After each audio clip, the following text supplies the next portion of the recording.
Bonjour tout le monde, bienvenue sur Sisters of the Light. Aujourd'hui, on vous a préparé une capsule sur, dans le fond, évidemment, la magie, mais sur les courants tendances qu'on a actuellement. Effectivement, on dirait que c'est une mode. On veut voir avec vous, là, on veut vous donner un peu... On est là pour donner notre opinion, donc ça se peut que vous ne pensiez pas du tout comme nous. On vous invite à le partager dans les commentaires tout en restant respectueux, évidemment. On veut juste favoriser le partage, mais on va vous soulever justement notre opinion, ce qu'on pense qu'il est pour, ce qu'on pense qu'il est contre, qu'est-ce qui est intéressant là-dedans, puis ce qu'on trouve un petit peu moins intéressant. Donc, avant de vraiment se lancer dans le sujet, on vous rappelle que nous deux, quand on a commencé un peu à s'intéresser à la sorcellerie et qu'on a connu un peu la Wicca, on avait quand même aux alentours de 10, 11, 12 ans à peu près, là, dans ces coins-là. Et ça date quand même d'il y a quand même longtemps. Et à l'époque, Facebook n'existait pas, Instagram n'existait pas, YouTube n'existait pas. Donc, tout ce qu'il y avait, c'était Skyblog, MSN... Oui. Yahoo! Et les bibliothèques.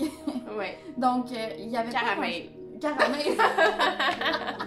Et bien sûr, les sites internet, quand même, il y en avait un peu aussi. Fait que, il n'y avait pas possibilité vraiment de rejoindre une communauté ou de partager avec quelqu'un de Montréal aussi facilement qu'aujourd'hui. Donc, on était vraiment plus... Tout semblait si difficile d'avoir accès à l'information, difficile d'accès, difficile de trouver des gens comme nous aussi. Ce qui faisait que c'était dur vraiment de savoir un peu là, où est-ce qu'on en était là-dedans. C'est pour ça qu'en tant que tel, moi personnellement, ça a été long aussi avant que je me décide à plonger là-dedans quand même entièrement. Les informations qu'on avait aussi... j'ai l'impression que c'était une seule et unique ligne directrice. Donc, on avait la magie blanche, la magie noire.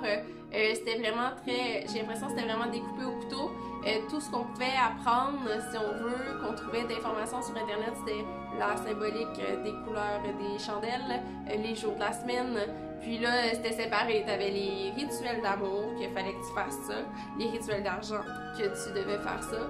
Les rituels sur la famille, que tu devais faire ça. Et toutes les catégories que vous voulez, mais c'était vraiment très découpé au couteau, là. T'achetais un livre, là, puis c'était vraiment première page, les jours de la semaine, deuxième page, les bougies, puis après ça, on embarquait dans les rituels que c'était, faut que tu fasses ça, ça, ça. Il y avait moins de place à la création, Oui. puis à venir rechercher son ressenti. Je pense que le soi était beaucoup oublié plutôt que de tomber dans les méthodes. Puis comme on l'a déjà dit dans une capsule, le soi est l'élément premier de tout rituel. Aujourd'hui, on a YouTube, on a Facebook, on a Instagram, Google, et ça finit plus. Donc, l'information est facile d'accès. C'est certain que c'est pas dans toutes les villes qu'il y a des boutiques de magie. Ça, c'est sûr que pour ce qui est des achats d'objets et tout ça, c'est peut-être pas aussi facile. Mais on a Amazon. Il y a Amazon. eBay. Livraison aussi, qu'on va se le dire, la livraison, on pouvait pas, nous... ça n'existait pas bien la livraison. Ben, c'était pas dans notre vocabulaire. Non. Puis à l'âge qu'on avait aussi, on n'avait pas de carte de crédit. On travaillait pas, fait qu'on n'avait pas bien d'argent non plus. C'était de l'orama. Oui, c'était de l'orama. On achetait des chandelles et ensemble pour de l'orama. On a fait du magasinage de l'eau. Oui, on en a fait. Fait qu'aujourd'hui, je me souviens que quand j'ai vraiment, il y a 2 ans, plongé là-dedans et dit ok, là, ça suffit, l'attente, je me lance, c'est là ou jamais. Je tombe sur des youtubeuses, je tombe sur beaucoup de livres sur Amazon. J'étais comme wow, ok. Instagram, plein de comptes que ce soit sorcière ou Wiccan. C'était. L'information était là. Puis on a accès à une communauté internationale. Avant, on était seuls chez soi, puis on pensait qu'on était les seuls à exister. Puis là, tu sais, j'étais comme, ah yes, tu sais, j'ai Catherine qui est mon amie, puis on est les deux de ce monde. Mais il doit y avoir d'autres mondes. On s'imagine s'il y a des livres qui s'écrivent, qu'on trouve ça dans les boutiques de livres, puis qu'on trouve quelques pages internet. Mais sont où ces gens-là? Est-ce qu'il y avait des noms reliés à ces gens-là? Non, souvent c'était des pseudonymes.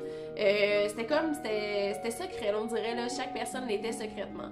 Puis je me souviens aussi, justement, à ce moment-là, ce que je disais beaucoup, c'est que c'était pratiquer ça à la maison. Il fallait pas que tout le monde sache ça, c'était le secret. Aujourd'hui, t'as le choix de garder ça secret ou t'as le choix de sortir du placard à balai. Fait que là, aujourd'hui, on a le choix de sortir du placard à balai. C'est certain qu'il faut être conscient que des fois, que certaines personnes peuvent avoir des réactions peut-être négatives. Mais c'est plus encouragé que j'ai l'impression que quand je me suis lancée là-dedans, partie quand j'étais plus jeune. Oui. Aujourd'hui, on retrouve aussi plein d'émissions. Certains dans le temps, il y avait Charm, mais là, aujourd'hui, il y a quand même des émissions de sorcellerie qui sortent, comme il y a eu le reboot de Charm pour la nouvelle génération. Là, il y a Sabrina qui s'est lancée aussi dans l'émission, puis on dirait qu'il y a une tendance qui se crée. Qui même, c'est quand est-ce que Sephora a voulu sortir son kit de maquillage de sorcière? C'est pas cette année, mais l'autre année. L'année dernière, oui. Ouais, en 2018. Ils ont voulu lancer ça, je pense, pour l'Halloween. En plus, c'est juste pas très sérieux, tu sais. Je veux dire, pour les gens qui sont pas sorcières au week-end, l'Halloween, c'est juste une fête de déguisement avec des bonbons, tu sais. Donc, ça a fait vraiment une polémique sur Internet. Puis finalement, Sephora ont retiré leur vente sur ce kit-là. Ça n'a pas été mis en vente, si je me trompe pas. Donc, c'est ça. Les gens l'utilisent un peu à la sauce comme une mode. Donc, on voit par exemple les gens qui postent une photo de leur shop là, parce que Sabrina, elle appelle son familier. Ben, voici mon familier. C'est un petit peu... je trouve ça drôle. C'est comme utiliser des choses qui appartiennent à la religion, qui n'étaient pas ta religion. C'est comme si demain, être chrétien devenait la mode. Puis là, tu prends une photo avec ta coupe de vin, puis tu dis moi et mon calice ce soir. Je bois en le sang de Jésus. Oui, donc c'est comme ça deviendrait super fashion, mettre ça sur Instagram, moi qui bois le sang du Christ dans mon calice ce soir, puis que c'est super fashion, je mets super plein de likes. Si je transpose ça, je suis comme qu'est-ce que c'est ça? C'est quoi? Mais c'est quoi? Je comprends pas. Je comprends pas. Je trouve ça étrange. Je trouve ça étrange. Est-ce que c'est mal? Je sais pas, mais je trouve ça étrange. Parce que, en tant que tel, les Wiccas, les sorcières, c'est une pratique. La Wicca, c'est plus une religion, ou comme mon chum aime dire, une spiritualité. Je préfère le mot spiritualité. On cherche pas vraiment à convertir personne. C'est pas dans nos coutumes, c'est pas dans nos valeurs à nous, les Wiccas.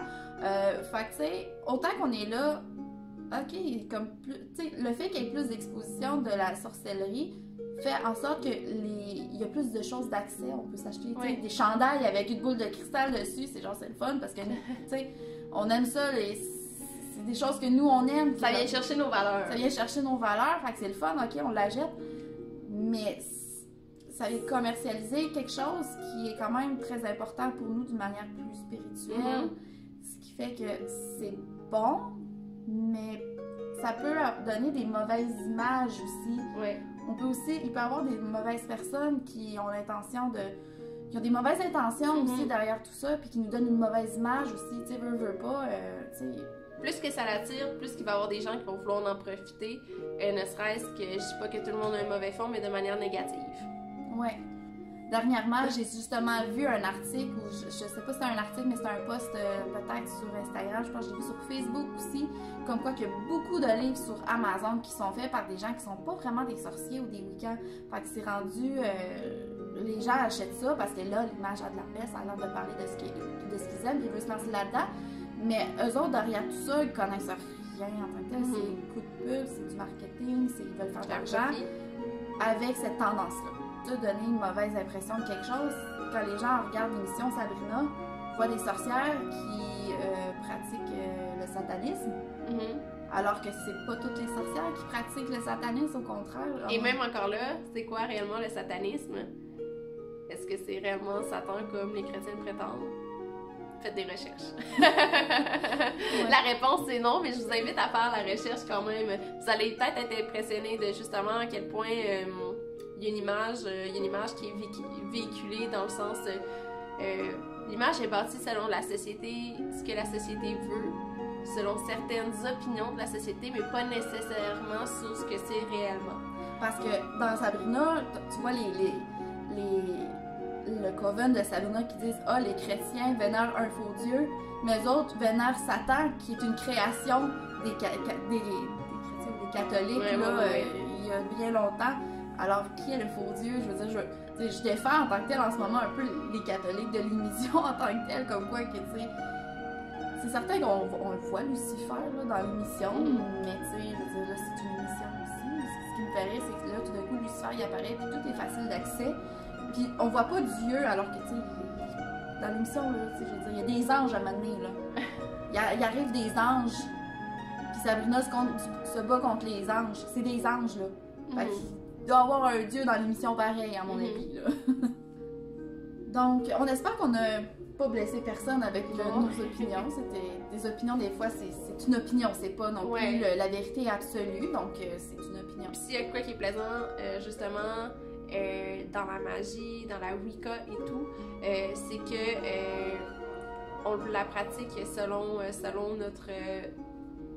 nous. Selon nos croyances, il y a pas, je peux pas venir dire à Catherine, tu crois à ça, t'as pas raison de croire à ça.